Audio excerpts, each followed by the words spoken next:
I want to say, first and foremost, this is super wicked cool. I think this is so awesome. It's cool how we can just like keep making AA stretch into whole new different realities. Um, so thanks, Edwin, for asking me to share. And thanks for reminding me that I was going to, because I had left a meeting and was just about to go and have dinner with everyone. And you texted me, and I was like, oh shit, I gotta go share. And so, anyways, really glad to be here. Um, so, I am from Charleston, South Carolina. That's where I was born, and this is where I've stayed. Um, when I was growing up, it really kind of was like, I just am going to go ahead and preface that I'm a trans woman and I'm also an intersex woman. And so gender, sex, and sexuality have been something that has been an ongoing investigation in my life. And it's something that I struggled with for a long time. And I used alcohol to try to help me cope and understand. And so I'm just going to preface with that. And so, like, when I was young, I was like very effeminate, and all of these external powers and leadership, were telling me signals that like the way that I was inherently wrong and that I needed to correct myself. And if I did correct myself, then I would receive love and attention in a positive way. But if I didn't, then I was the profane. And I also grew up in the church, and so I wanted to be sacred. That was the idea. That was the end result, and to run away from the profane. But I really didn't ever get to that masculinity that everyone wanted me to get to, and I struggled with that, and I didn't have anyone telling me that how I was okay. And then when I went through the beginnings of puberty, I went through both a masculinization and a feminization through puberty. And I wanted your attention and your love so much that I was willing to mutilate my body in order to receive that love from you. And so I had surgery and modified my body to make me more male at the age of 17. And at that point, I just kind of had it, and I finally succumb to, saying yes. After so long of saying no, I finally just said yes, and I gave in to mind-altering substances. Alcohol was not my first drug, but it was the one that I stuck with most. I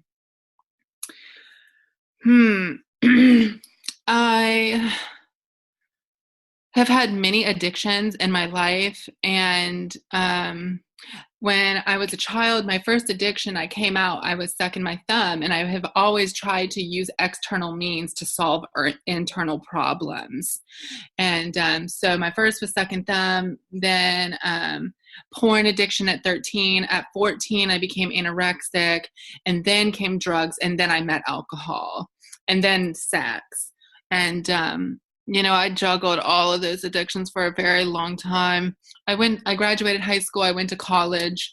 I graduated college. I backpacked Europe. I mean, kind of standard American trajectory. But I was increasingly more and more miserable. I had kind of accepted my sexuality to the extent that I could at that time, thinking that I was a gay male. And all of my lovers told me that that's not what I was, and that they didn't want to be with a girl. And that really, really upset me greatly. I wasn't at a place where I could even accept my feminine nature. And the irony of everything is that while I was forcing masculinity on myself, I was drowning in it, as well as the bottle. And I ran into alcohol and drugs further. I don't really think that I ever drank like a normal person, because when I realized that it could alter my state of consciousness, that meant that I no longer had to be in that present moment, which evaded all of that pain and suffering that I had been experiencing. And it was a relinquishment of just a moment time, but it was enough for me to be hooked. And I was down. And then I was like, ooh, let me join the circus and see how many different things I can juggle at once.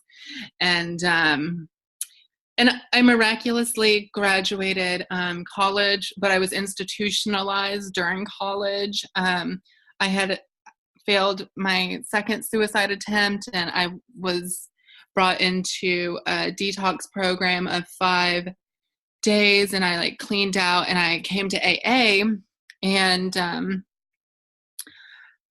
all I heard was God. And I'm like kind of an atheist. Like, I'm pretty sure about it too.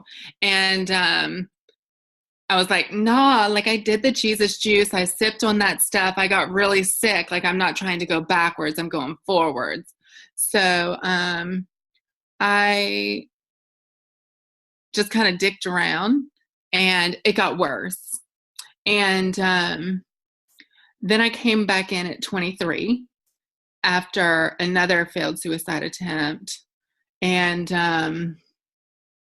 I was sober for 8 months, and I found community, and I really heard a lot of things that I could relate to with people's shares.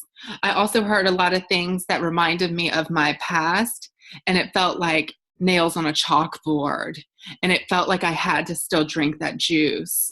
And I was conflicted with that.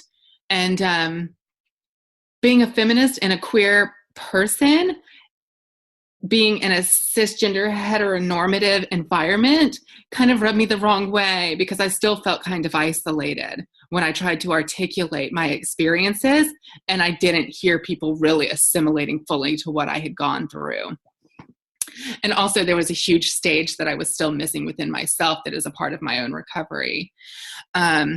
And so I went back out for 1.5 years, and then I became severely addicted to crack cocaine, and I became homeless. I lost everything. I lost my job. I lost my boyfriend, all of it. And I was living in my Jeep, and then I tried to commit suicide again. And I had this like epiphany when I came to after that another attempted suicide, and it was like, I have to transition. And it was like so symbolic, because I finally could transition into myself rather than the life that I was living for other people. And what was so miraculous about it was that I now could create an entire identity for myself without having to use alcohol and drugs as crutches. And they say don't change anything drastic. Well, I changed my name, I changed my gender, I changed my sex, I changed my job, I changed my location of living, I changed all of my personal relationships, and I changed the most important relationship, which is that of with my own self. And I quit being my largest oppressor, you know. My sobriety date is October 25th, 2013. I went to rehab for 42 days, and I argued, and I bit, and I spit, and I clawed, and I fought tooth and nail. And after 2 weeks of being there, I had an intervention in rehab. And usually the interventions are supposed to happen prior to going to rehab, but not this bitch, honey. I like to go big, or I'm going home. So, you know, the show was going to be about me while I was there, and it so happened. So I found the community that I was seeking for this time in recovery. And I screamed loud enough, and people listened. And I kind of stopped looking for differences so much. And one thing that I've wanted my whole life is to have a freaking place to sit at the lunch table in high school. You know, I don't want to eat my freaking food sitting on a toilet anymore. I want to be a part of rather than apart from. And, you know, that's kind of what I've found in Alcoholics Anonymous, is a freaking lunch table to sit at and to share my life with people in the most intimate ways, and to be present and to assess the pain and suffering that I've experienced through this program and through the lives of others, you know. And that has been, I think, the meat to my recovery, is diving deep into understanding all of my behavioral patterns, my thought patterns, and how they're interrelated into making actions of my life. I found meditation in this past year, and I think it's drastically changed my recovery. I it's like almost maybe every year something deepens, you know, a big practice deepens. I'm so grateful for the relationships that I have today. I never thought that I'd have a relationship with my family. I never thought that I'd have friends that I could truly rely on. But I never thought that I'd actually have a relationship where I wake up every day and I'm glad to be in my own mind and in my own skin. You know, I don't live in a place of despair, you know, just simply don't. Life is not a struggle anymore. It's so much more simplistic. And I've only learned that by the extensive shares that I've heard over the last 4 to 6 years with me coming in and out of the rooms. You know, I learned so much from other people.